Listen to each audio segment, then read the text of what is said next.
खत्म हो गई।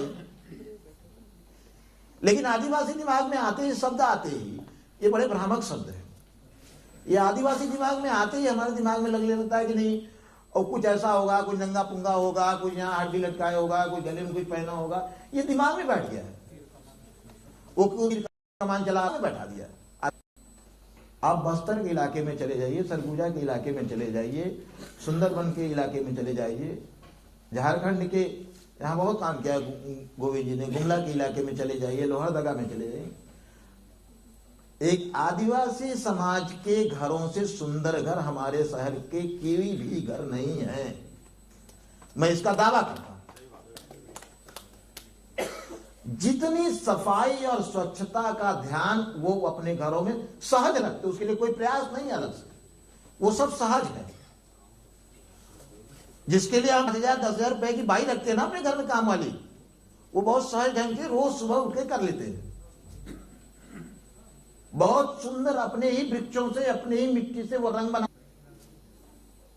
इतनी खूबसूरत डिजाइन केवल अपने वृक्षों को, जानवरों को और अपने आदमियों को, पशुओं को देख करके वो बनाते। बना नहीं कर सकते कि कोई चित्रकार ऐसा सुंदर चित्र भी बनाएगा।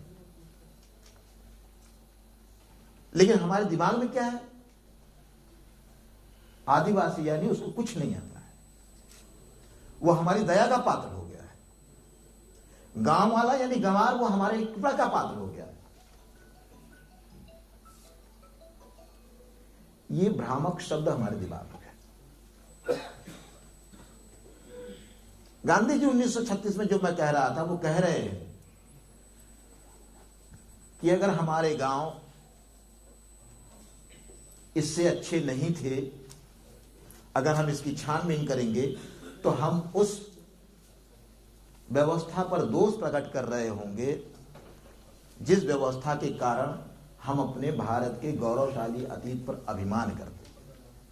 ये 1936 में कह रहे गांधी। हम आज 2019 में भी उसी बात की चिंता लेकर के बैठे हुए हैं। तो 36 से चलकर 2019 तक आने में जो भी कालखंड बीता है, उसमें हमने, हमारी सरकार ने, हमारी पढ़ाई ने क्या किया है, इसका हमको अंदाजा लगा लेना चाहिए। ये जो मानस है ना गांव का, बड़ा सहज है। देखिए, हमको तो जैसा अभी हमने कहा ना कि मैं बात करता हूँ, बात सुनता हूँ, तो बहुत लोगों की बात सुनने का अवसर मिला है। तो 3-4 लोगों की बात सुनने में तो बड़ा मजा आया मुझे। जैसे गोविंद जी की बात सुनने में, पता नहीं बहुत लोग तो डरते हैं गोविंद जी बात करने में, मैं तो इनसे जो मर्जी आती है सब बोल देता हूँ, बतिया लेता हूँ। और कभी कभी इनको मैंने दूसरे ढंग से बनारसी भाषा में झाड़ भी देता हूँ। वैसे ही गुरु जी थे, रविंद्र शर्मा गुरु जी थे, धर्मपाल जी थे, बहुत ही सहज हम लोग बात कर लेते थे। तो एक बार मानस कैसे होता है, मानस हमारा मानस अगर हम समझ पाएंगे तो हमको बहुत सारी चीजें पकड़ में आ जाएंगी। गुरु जी के पास एक लड़का आता था, डाबर, परवेश डाबर, वो किसी एक संस्था चलाता था। और ऐसे गुरु जी के पास बहुत किस्से होते, बड़ा इन किस्सों में बड़ा मजा आता था। तो एक बार वो आया और आदिलाबाद के गांव में घूम घाम के वापस आया। तो गुरु जी ने कहा कि भाई क्या देखे तुम परवेश? बोला गुरु जी गांव में बहुत गरीबी है। हाँ सो तो है परवेश, गरीबी। अच्छा तुमको कुछ खाने होने को मिला कि नहीं? बोले नहीं गुरु जी, जहां गए ना हर घर में कुछ ना कुछ खाने को मिला है, कुछ नहीं तो पानी तो 1 गिलास मिला है। तो तुम क्या उनके रिश्तेदार थे या उनकी जाति वाले थे? तुम्हारी पहचान थी क्या पुरानी? वो तुम्हारी खातिरदारी कर रहे थे। ये किसी भी अजनबी के लिए हर एक गांव में, हर एक परिवार में जाकर के सहज ही उसको कुछ मिल जाना, इसकी कल्पना क्या आज हम शहर में कर सकते हैं?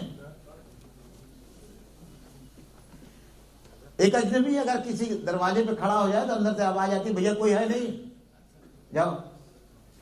सामने वाला अगर बोल दे अरे भाई तू तो है, मालिक नहीं है भैया अभी जाओ, क्योंकि हम सामने वाले को भिखारी समझ के खड़े हैं कि दरवाजे पर हमारे जो आ रहा है अजनबी, वो सिर्फ भिखारी है। ये बहुत सहज हमारे यहां रहा है ग्राम, ये मानस रहा है। लोगों के सम्मान का जो ये भाव रहा है ना, ये हमारे ग्रामीण जीवन में ही केवल उपलब्ध है, दूसरा और कहीं उपलब्ध ही नहीं है। हमारे शहरी जीवन में कहीं भी किसी अजनबी के लिए कोई स्थान नहीं है। हमारे गांव में किसी भी अजनबी के लिए हर स्थान है। एक आदमी आ रहा है, वृक्ष लेकर के आ रहा है, भालू लेकर के आ रहा है और बंधन घुमा रहा है और बच्चों को कुछ सिखा रहा है और उनको पीठ पे बैठा रहा है, उनको एक ताबीज बांध के दे रहा है, उसका भी सम्मान है। बंदर वाला आ रहा है, वो भी कर रहा है, उसका भी सम्मान है। एक जोगी चला आ रहा है सुबह सुबह कुछ एक ताला पे गाते हुए, उसका भी वैसा ही सम्मान है। फिर उसके बाद कोई गीत गांव की महिलाएं हैं, वो जा रही हैं खेतों में अपना गीत गाते हुए जा रही हैं, उनका भी एक स्थान। कोई भी एक अजनबी आया, गांव में एक स्थान है, पेड़ है बड़ा सा, उसके नीचे बैठा है, आएंगे लोग, अच्छा कहाँ से? अच्छा हाँ, अच्छा तुम ये अच्छा तुम ये कर दे, अच्छा ठीक है, तो ऐसा करो कि तुम्हारा वहां से आ जाएगा भोजन, तुम आराम से रहो। ये सब हम सब लोगों ने, मैं तो अपने बचपन में बहुत देखा हूं अपने गाँव। यानी कुल मिलाकर के 31 बरस पहले, ये 30-35 बरस पहले तक हमने ये सब देखा है कि कोई भी आ जाए उसका कितना सम्मान है और उसके लिए एक व्यवस्था है। केवल सम्मान नहीं है, उसकी व्यवस्था है, वो भूखा नहीं जाएगा। आज हम शहर के किसी मोहल्ले में ये व्यवस्था नहीं पाते। हमको ये फर्क समझना पड़ेगा, हमको मानस का ये फर्क समझना पड़ेगा।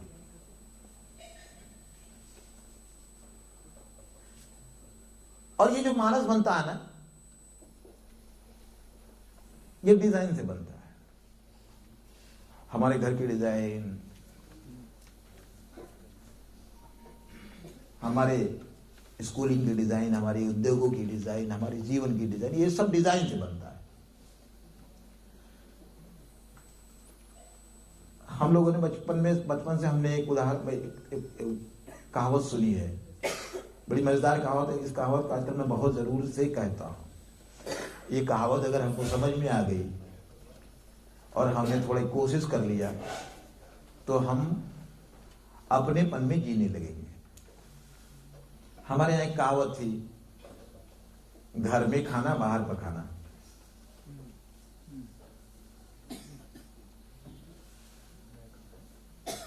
आज क्या है?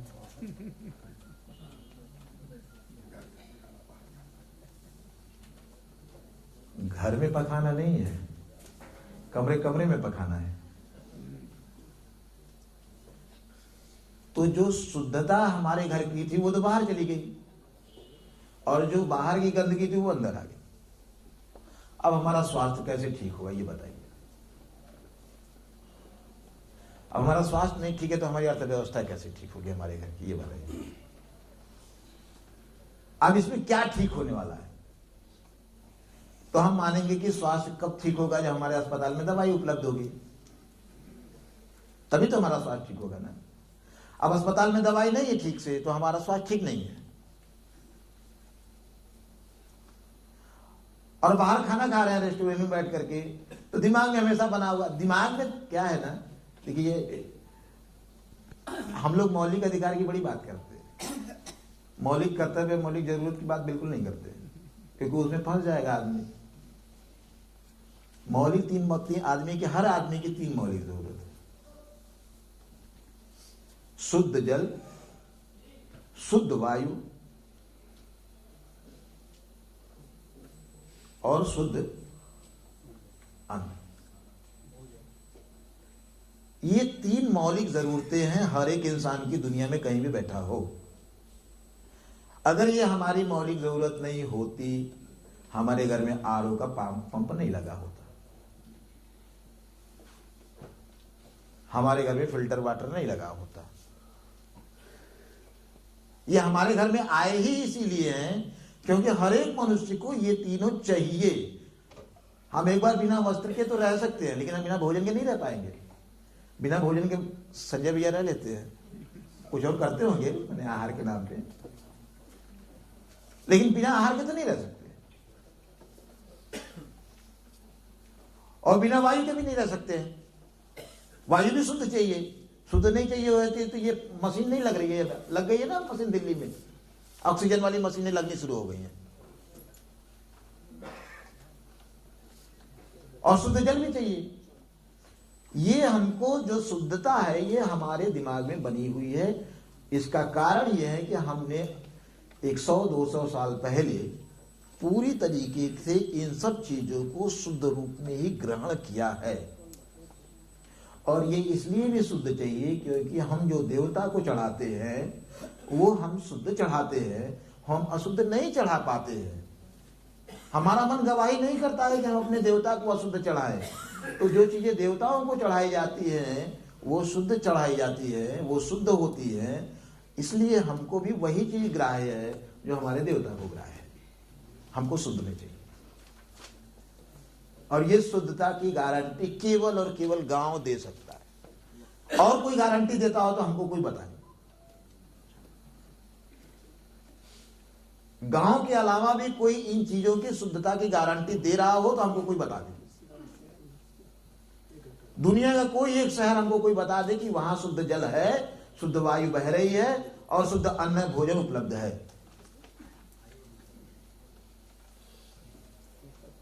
हम इसकी गारंटी, लेकिन हर एक गांव बिना गारंटी का कोई कार्ड भरवाए इसकी गारंटी देता है। हर एक गांव बिना कोई कार्ड भरवाए गारंटी का, कोई गारंटी वाला कार्ड दिए बगैर, कोई आपसे पैसा लिए बगैर, इस गारंटी को देने के लिए कोई गांव आपसे पैसा भी नहीं लेता है। हमसे कोई गांव पैसा नहीं मांगता है कि इस गारंटी का पैसा दे दो, लेकिन ये हमको देता है गारंटी के साथ कि हाँ मैं तुम्हें शुद्ध वायु दे रहा हूं, शुद्ध जल दे रहा हूं और शुद्ध अन्न और भोजन दे रहा हूं।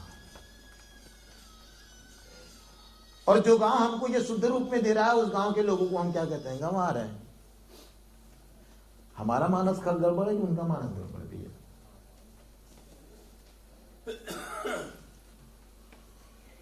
ये एक भारी समस्या है। और मैं ये मानता हूं कि हमारी सभ्यता की समझ बिगड़ गई है। ये जो दिक्कतें आई है वो अपनी सभ्यता की समझ नहीं होने से दिक्कतें आई है। सभ्यता के मूल में होती है अर्थव्यवस्था, अर्थव्यवस्था बनती है टेक्नोलॉजी से। संस्कृति के मूल में होती है सौंदर्य दृष्टि। जब जो समाज जिस प्रकार की तकनीक में जीता है वैसी उसकी अर्थव्यवस्था बनती है और वैसी उसकी सभ्यता बनती चली जाती है। हम कभी छोटे कारखानों वाली अर्थ तकनीक में थे। हमारे घर हर एक के पास छोटे छोटे कारखाने हैं, छोटी टेक्नोलॉजी। छोटी टेक्नोलॉजी और छोटे कारखानों से निकल करके हम बड़े कारखानों में आ गए और बड़े कारखानों से निकल करके अब हम कारपोरेट वाली अर्थव्यवस्था में आ गए। तो ये जो कारपोरेट वाली अर्थव्यवस्था है इसकी सभ्यता भी कारपोरेट जैसी ही है। हम कारपोरेट वाली अर्थव्यवस्था में जी करके भारतीय सभ्यता की बात कर सकते हैं, उसमें जी नहीं पाते। हमको जीना है तो हमको छोटी टेक्नोलॉजी वाली अर्थव्यवस्था में ही जाना पड़ेगा। इसके अलावा कोई दूसरा उपाय नहीं है। लोग अक्सर विकल्प की बात करते हैं। मैं कहता हूं कि विकल्प जो है ना, ये बड़ी गड़बड़ चीज है। हर चीज का विकल्प नहीं ढूंढा जाता है। थोड़े दिन में कहेंगे क्या मम्मी पापा का विकल्प बता दो। अब विकल्प भी जब खोजना है तो खोजने लगेंगे। भगवान का विकल्प बता दो। भगवान का विकल्प क्या है भाई?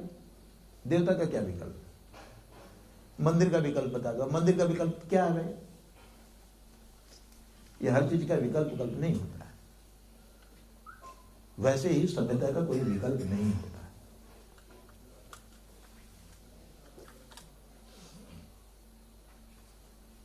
और अपनी सभ्यता में जीने का विकल्प भी कुछ नहीं हो सकता है, क्योंकि वो जो सभ्यता है ना वो कोई 1-2-4 दिन की चीज नहीं होती है जिसमें से समाज निकलता है। बहुत व्यवस्थित ढंग से लोगों ने, हमारे ऋषि मुनियों ने बनाया है, हमारे विद्वानों ने बहुत व्यवस्थित ढंग से इसको बनाया है। इसलिए आज इतनी मार और थपेड़ों के बाद भी कुछ बचा है, तो हम उस पर थोड़ा गर्व कर पा रहे हैं। नहीं तो दुनिया में बहुत सारी सभ्यताएं आर पार हो गई। ये जो पश्चिम जो जिस आधुनिकता पे गर्व कर रहा है वो आधुनिकता भी बहुत प्रकार से ऊपर नीचे हुई।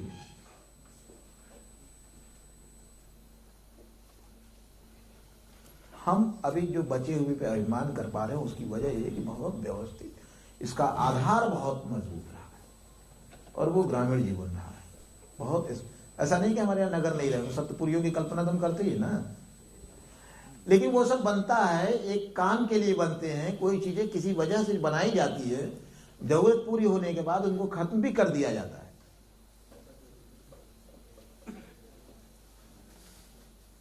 लेकिन हम राक्षसों की तरह से कोई बड़ा शहर नहीं बना लेते हैं कि हमको खा जाए। अभी तो हमारे शहर एकदम राक्षसों की तरह से है।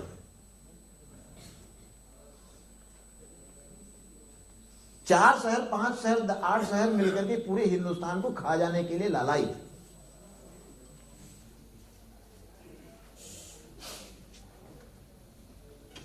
आज हमारी पढ़ाई की डिजाइन ऐसी हो गई है कि इसमें से निकल करके, इस शिक्षा पद्धति से निकल करके हम, कोई भी मां बाप ये दावा नहीं कर सकता कि उसका बच्चा उसके साथ आगे जिएगा। जिस बच्चे के लिए 20 साल मां बाप खपाते हैं, लगाते हैं, वो मां बाप आज की तारीख में गारंटी से नहीं कर सकते कि उनका बच्चा उनके साथ जिएगा या उनकी वृद्धावस्था में।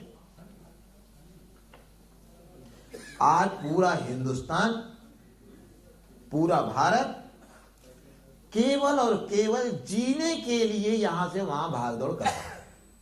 2 रोटी मिल जाए, केवल इस जुगाड़ में पूरा हिंदुस्तान यहां से वहां भागदौड़ कर रहा है। पूरा देश संचार जाति वाला हो गया है। गोविंद जी कहते हैं कि मेरा गांव मेरा देश, मेरी जिला मेरी दुनिया। हमारे यहां बहुत अच्छा फार्मूला रहा है। जीने के लिए पूरी मेरा गांव पूरी दुनिया, और ज्ञान के लिए पूरी दुनिया मेरा गांव। जिएंगे हम अपने गांव, जीने के लिए हमको कहीं नहीं जाना है, क्योंकि हमारे गांव यानी क्या?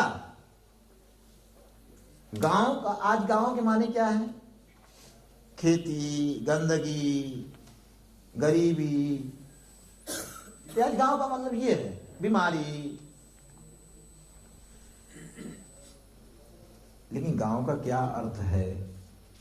एक बहुत सिंपल सी परिभाषा रविंद्र गुरु जी देते थे। गांव यानी जहां हर एक के आहार की सुरक्षा। आज सरकार आहार खाद्य सुरक्षा अभियान चला रही ना, रोजगार गारंटी, खाद्य गारंटी देती है ना, फिर भी कुछ कर नहीं पा रही है। हमारे गांव में हर एक के आहार की सुरक्षा है, और श्रम पूर्वक जीकर के आहार की सुरक्षा है, किसी पे निर्भर रह करके नहीं। कोई एक ऐसी जाति वाला व्यक्ति बताइए जिसके पास उसकी कला नहीं हो, जिसके पास उसका हुनर नहीं हो, जिसके पास उसकी टेक्नोलॉजी नहीं हो। कोई एक जाति वाला बताइए जिसके पास उसकी एक विद्या नहीं हो। हर एक जाति वाले के पास उसकी अपनी एक विद्या है। तो गांव यानी जहां हर एक के आहार की सुरक्षा और हर एक के सम्मान की व्यवस्था। हर एक के मान की व्यवस्था अगर हमको समझनी है तो हमको अपने संस्कारों की व्यवस्था को समझना। ये संस्कार जो है ना भारत के, इस सनातन धर्म में जो हमारे संस्कार है ना, उपनयन संस्कार, कर्णछेदन संस्कार, अन्नप्राशन संस्कार, विवाह संस्कार, मृत्यु संस्कार, ये अंतिम संस्कार, ये जितने संस्कार है ना,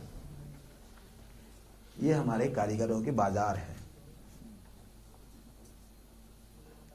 कभी किसी संस्कार में हमारे कारीगर अपना सामान लेकर के जाते, और जिनके यहाँ जाता है सामान, वो उनका 1 रुपया, कुछ 1.25 रुपया, कुछ अन्न सिद्धा, जिसको हम सिद्धा बोलते थे, वो दे करके, एक धोती दे करके या वस्त्र दे करके उनका अपना एक मान करते थे। और कुछ संस्कारों में हम कारीगर के जाते थे, घर जाते थे, और उनके यहाँ से कुछ लेकर के आते थे, उसके बदले में कुछ देते थे। हम खरीद फरोख्त नहीं करते थे।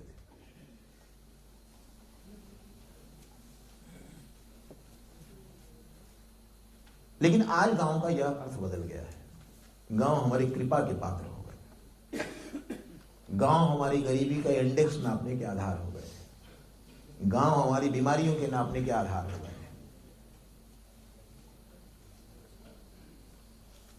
ये ग्रामीण स्वच्छता मिशन और ये सब जो चला है ना, ये सब पैखाना बनाओ, संडास बनाओ, इसने तो और गांव का सत्यानाश कर दिया। कल गोविंद जी एक बात कह रहे थे, अब बहुत सारी कहावतें मुझे ध्यान में आती रहती है तो बीच में आ जाता है। गति पे बात कर रहे हैं। कल गोविंद जी ने कहा कि गति जो है ना, ये बहुत 500 सालों में हमारी गति बड़ी, तो 3 बातें होती है। गति जो है वो बड़ी महत्वपूर्ण चीज है, इसको समझना चाहिए। और इसको बहुत अगर सहज ढंग से समझना हो तो हम गुरु जी की एक बात को कह करके कहेंगे। 2014 में गुरु जी ने हमको बुलाया और कहा कि ये जो पानी बचाओ, पेड़ बचाओ और ये सब गांव बचाओ, जल जंगल जमीन बचाओ कर रहे हो ना, और ये भी कहा ये गोविंद जी के साथ जो कर रहे हो ना, ये सब बचने वाला नहीं है। तो हमने कहा क्यों गुरु जी, क्यों नहीं बचेगा? बोले देखो ये जो आ गया है ना, 14 मई के बाद की बात है, बोले ये जो आ गया है ना, इसकी स्पीड बहुत तेज है। तो बोले इसका क्या मतलब, घर बैठ जाए? बोले नहीं नहीं, बिल्कुल मत घर बैठो। देखो जब पानी की स्पीड तेज होती है, पवन की स्पीड तेज होती है, तो विध्वंस होता है।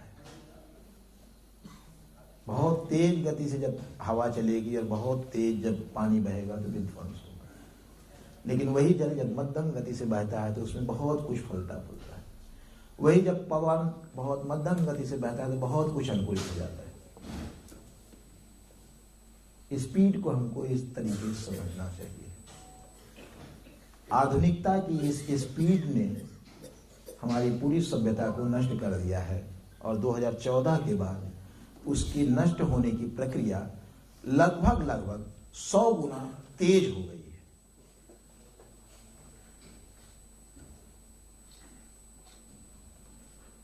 ये जितने नदी बचाने, पानी बचाने और ये सब बचाने वाले सब महापुरुष है ना, सबको पुरस्कार मिल जाएगा, लेकिन पानी होनी, नदी होनी नहीं बचने वाली है। मैं आप सब इस सभा में कह रहा हूं कि हिंदुस्तान की कोई सरकार, कोई संगठन, कोई महापुरुष दिल्ली की जमुना को सदा नीरा और स्वच्छ बना दे, हिंदुस्तान की हर एक नदी को उस गांव का आदमी, उस शहर का आदमी स्वच्छ और साफ कर देगा। लेकिन अगर हम दिल्ली की इस जमुना को, पार्लियामेंट में बैठे हुए 756 लोगों जो भी बैठे हैं, उन सब को चुनौती देते हुए कहता हूं, अगर दिल्ली की जमुना साफ नहीं होगी, हिंदुस्तान की आप एक नदी और तालाब को नहीं बचा सकते।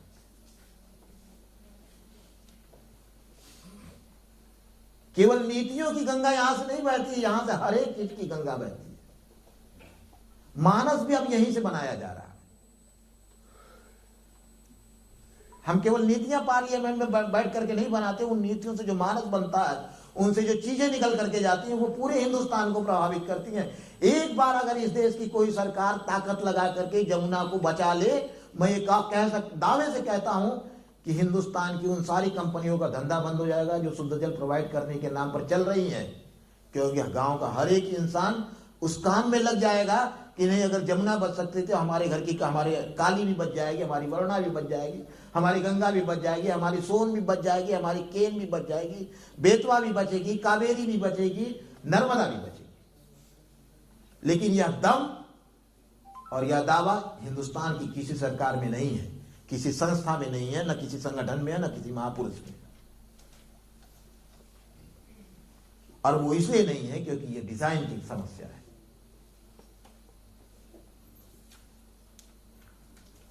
हमारे घरों में, हमारे महानगरों में, हमारे नगरों में ये पैखाने हमारी सबसे बड़ी समस्या हो गए। ये बड़े कारखानों में से शुरू हुई समस्या यहां तक आ गई है कि अब हमको अपने शुद्ध जल के लिए क्या क्या इंतजाम करना पड़ रहा है।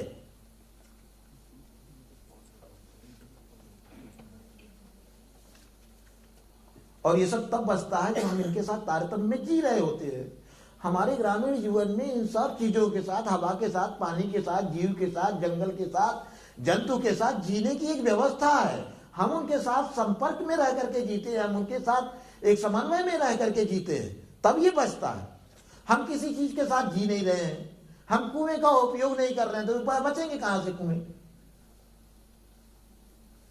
हम अपने तालाब से मिट्टी निकाल नहीं रहे हैं, तालाब बचेगा कहां से? हम अपने गांव में, हम अपने खेत में हम गाय पाल नहीं रहे, गाय कहां बचेगी? गौशाला में बचेगी क्या? ये बचेंगे तब। और ये मालवीय जी का और गांधी जी का संवाद है, स्वराज पहले बाद में आता है तो आए, गाय पहले बच लीजिए। और गाय बचाने के लिए उसकी सेवा करनी पड़ेगी, और सेवा जो है गौशाला में नहीं होती है, उसके साथ जी करके होती है। और ये जीना दिल्ली और बंबई में नहीं होने वाला, ये जीना तो गांव में होगा। ये हमको बहुत स्पष्टता से समझनी पड़ेगी। हमारे जैसे कुछ बातचीत करने वाले, कुछ लिखने पढ़ने वाले लोगों का स्थान गांव में वो भी रहा है, उनकी व्यवस्था समाज कर लेता है, कुछ प्रकार के लोगों का व्यवस्था समाज करता है, विकलांगों की, वैद्यों की, विद्वानों की, इन सब की व्यवस्था समाज करता है, क्योंकि वो मानस वाला काम करते हैं या मजबूर, उनके पास समय नहीं है, उनकी व्यवस्था समाज करता है। लेकिन समाज का मानस उठे, ऊंचा उठे, मानस उनका सुंदर बने, इसकी व्यवस्था इनकी जिम्मेदारी है। तो ये दोनों प्रकार से चलता है। तो हमारे जैसे लोग तो अभी भी परजीवी हैं, तब भी परजीवी रहने वाले, चाहे गांव में रहे चाहे शहर में रहे। लेकिन बाकी जो समाज जो आकर के हम असभ्यता में जीने लगे हैं, इसमें से निकलने का दूसरा कोई उपाय नहीं है सिवाय हमको अपने गांव में वापस जाने का। अब ये सब आंकड़े उकड़े मैं नहीं जानता कि कितने गांव बचे हैं, कितने खेत बचे हैं, लेकिन मैं मोटी मोटी बात जानता हूं कि अगर हम काम करने लगेंगे, हमें एक बार गुरुजी ने दो चीजें कहा कि इन दो शब्दों की काट अगर भारत के विद्वानों ने खोज ली होती, आधुनिकता और विकास, क्योंकि दोनों ही आधारहीन शब्द है, ये दोनों का कोई आधार नहीं है, ना आधुनिकता का कोई आधार है, न विकास का कोई आधार है, ये हाइपोथेटिकल शब्द हैं। इनकी काट अगर भारत के समाज विद्वत समाज ने खोज ली होती तो हम अपनी समस्याओं का समाधान भी कर लिए होते और हम अपनेपन में जी भी रहे होते। इन बातें आई और हम दिमाग में बैठ जाते, लेकिन इन दो चीजों ने हमारे समाज में, हमारे समाज के लोगों के जिन दो चीजों को खत्म किया, वो बात तो मुझे पकड़ में आ गई। आधुनिकता और विकास ने हमारी दो चीजों को हमारे जीवन से बाहर कर दिया है, एक है श्रम और दूसरा है धैर्य। ये दो चीजें अब हमारे जीवन में नहीं बची है। ये केवल और केवल इन दो शब्दों के विनाश एक का कारण है। इनके कारण और भी बहुत सारी चीजें, लेकिन ये दो चीजें नष्ट होने से, श्रम और धैर्य हमारे जीवन से बाहर निकल जाने के कारण हमारा बहुत नुकसान हुआ है। हम उसकी कोई कल्पना नहीं कर सकते कि उसका कोई आकलन नहीं कर सकते कि हमारा कितना नुकसान हुआ। तो मैं अपनी बात को फिर वहां वापस ले जाता हूं कि अगर हमको अपने उसमें रहना है, हम जिन चीजों को बचाने की बात कर रहे हैं और जिन चीजों को लेकर के हमारी चिंता, और मैं मानता हूं यहाँ बैठे हुए लोगों की जो चिंता है वो वास्तविक चिंता है। ऐसा नहीं है कि ये पार्लियामेंट में बैठे हुए लोगों की तरह से चिंता है, और ऐसा भी नहीं है कि केवल यहाँ जो बैठे लोग हैं यही चिंता कर रहे हैं। गोविंद जी जानते हैं, संजय जी जानते हैं, हम में से बहुत लोग हैं, देश भर में ऐसे हजारों समूह हैं जिनकी यही चिंता है। ऐसी ही चिंताओं से वो भी ग्रस्त है। ठीक है, थोड़े बहुत ऊंचे नीचे, लेकिन वो भी कहीं न कहीं कुछ कर रहे हैं। तो ये जो हजारों लाखों लोगों की जो चिंता है, इस चिंता का लेकिन रास्ता तो एक ही है, और कोई रास्ता नहीं, मुझे तो नहीं दिखता। अब बाकी किसी और को दिखता हो तो मैं उसको स्वीकार करूंगा, लेकिन एक अंतिम बात कह करके, ये कहावतों पर हमको बहुत ध्यान देना चाहिए। हम डिजाइन पे बहुत ध्यान देने की जरूरत है, अपने आवास की डिजाइन पे, हमारे घरों की डिजाइन। ये आज के वास्तु के हिसाब से मैं नहीं बोल रहा हूँ, बिल्कुल ये आज का वास्तु में ये सब बकवास चीज है, लेकिन हमको अपने घरों की डिजाइन ठीक करनी पड़ेगी। हमारे घरों की डिजाइन ठीक हो जाएगी तो एक बार हमारा मानस ठीक होने लगेगा, मैं ऐसा मानता हूं। और घरों की डिजाइन ठीक होगी तो हमारा पर्यावरण भी ठीक होगा। मैं पर्यावरण शब्द तो कम इस्तेमाल करता हूँ, प्रकृति हमारी ठीक होने लगेगी, हमारे आसपास का वातावरण ठीक होने लगेगा। हमारे आसपास का एक वातावरण जब ठीक होने लगेगा तो आदमी दो चीजों से तो परेशान नहीं होगा। एक स्वास्थ्य की दिक्कतों की वजह से नहीं परेशान होगा कि उसको जो है उसकी बीमारी लगी पड़ी है और ये है और वो है, और दूसरा एक उसको शुद्ध अन्न जल और वायु की दिक्कत नहीं रहेगी, तो कम से कम उसकी मौलिक जरूरतें पूरी होने लगेगी। इसके लिए हमारा घर का डिजाइन बदलना बहुत जरूरी है। घर का डिजाइन बदलना कैसा, ये डिजाइन वाली जो बात है लंबी बातचीत है, फिर कभी किसी बातचीत में करेंगे, लेकिन ये हमको समझने की जरूरत है कि घर की डिजाइन क्या है। इसलिए मैं थोड़ी सी कुछ किताबों का जिक्र करना चाहता हूं जो मुझे लगता है कि हर एक ऐसे जो समूह में बैठे हुए लोगों उनको पढ़ना चाहिए। हमारा ये सब बिगड़ा कैसे है इसको समझने के लिए बहुत अच्छा उपन्यास है।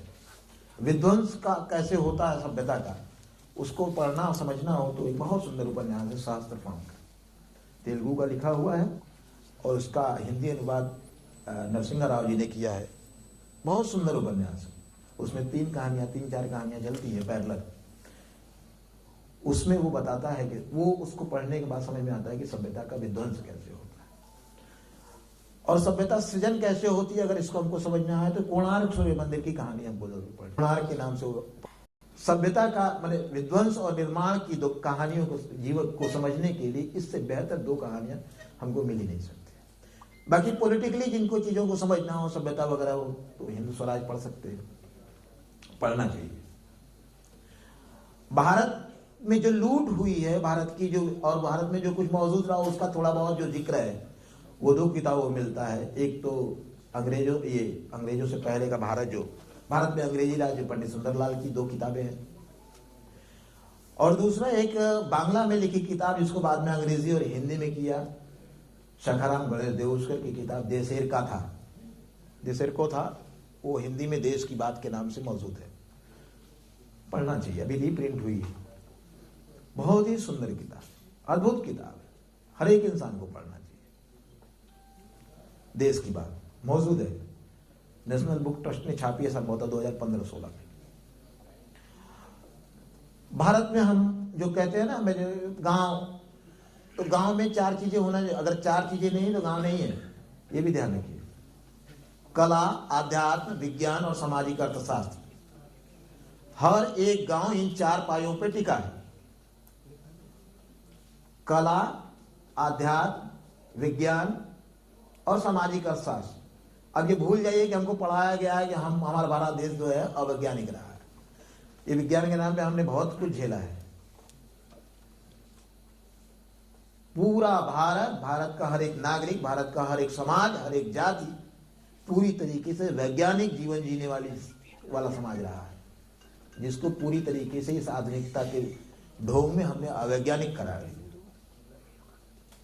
वैज्ञानिक समाज कहेगा ना कि हमको शुद्ध चाहिए, या वैज्ञानिक समाज तो सब अशुद्ध बांट रहे हैं।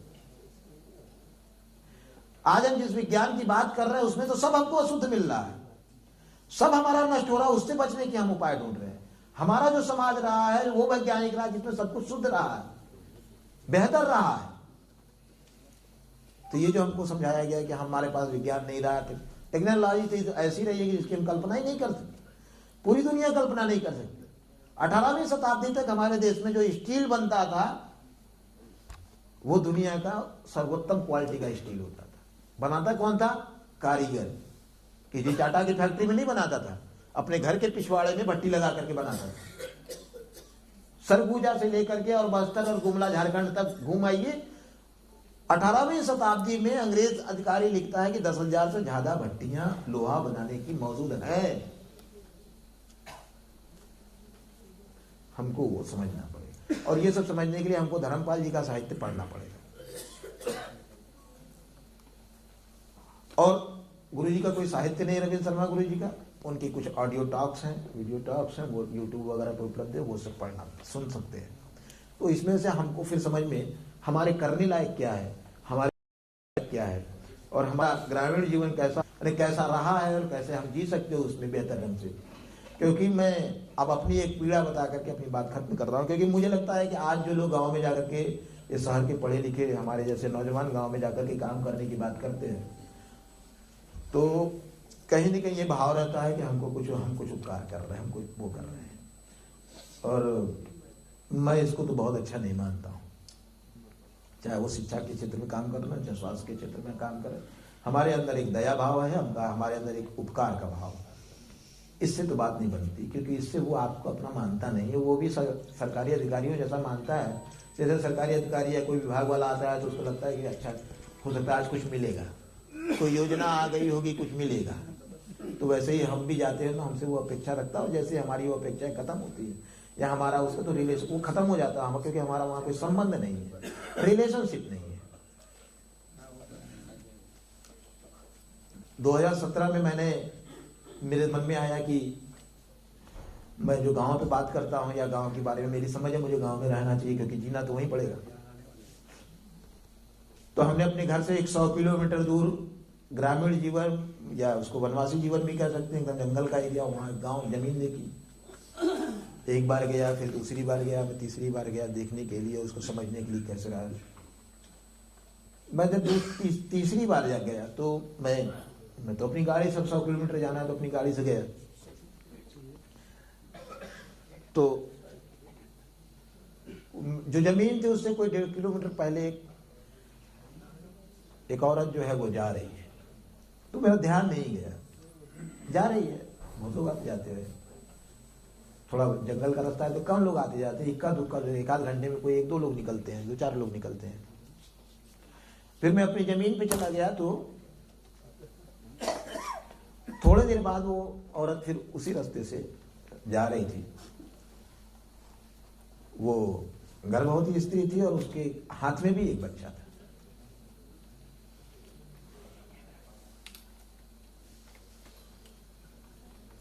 तब मुझे ध्यान आया कि मैं आ रहा था तो ये औरत तो वो आ रही थी।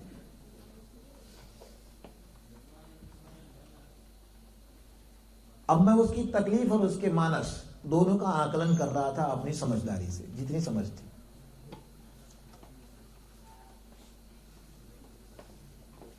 मुझे लगा कि मैं यहां अगर आऊंगा तो कुछ स्वास्थ्य की सुविधाएं तो जरूर दे पाऊंगा, लेकिन इनका मानस बिगाड़ के चला जाऊंगा। और कम से कम जो बचे हुए गांव के लोगों का मानस है वह बिगाड़ने का पाप तो मैं नहीं कर सकता। और उल्टे पांव उसके बाद फिर मैं गया नहीं, मैं छोड़ दिया उसका। ज्यादातर हम सब लोग जो गांव में जाकर के काम कर रहे हैं, माफ करिएगा, लेकिन बहुत कम लोग गांव में, उसकी बात 1946 में गांधी जी कह रहे हैं कि हमको ग्रामीण मानस का अपना मानस बनाना पड़ेगा, अन्यथा हम उनके साथ संबंध पूर्वक जी नहीं पाएंगे।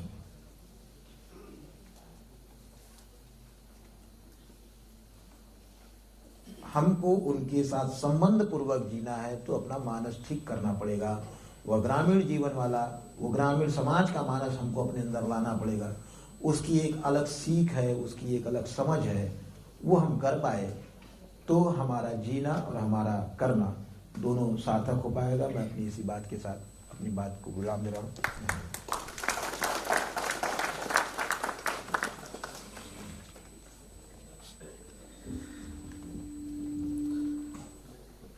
आदरणीय श्री रूपेश पांडे जी ने बहुत अच्छे ढंग से हमको भारत की वे बातें बतलाई जिससे हम बहुत दूर होते चले जा रहे हैं, और हम सभी को ये बातें ध्यान रखना है। यद्यपि बहुत कठिन हो गया है, क्योंकि 70-72 सालों में शहरों की तरफ दौड़ बनाई गई है बहुत प्रयास पूर्वक, और अब हम गांव की तरफ ले जाने की बात कर रहे हैं तो इसमें भी समय बहुत लगेगा, क्योंकि जिन सुविधाओं के कारण हम शहरों की तरफ आए, शहरों में सुविधाएं एकत्रित की गई, वे सुविधाएं यदि प्रारंभ से ही गांव में की जाती तो शायद ये शहर की तरफ की दौड़ ना होती।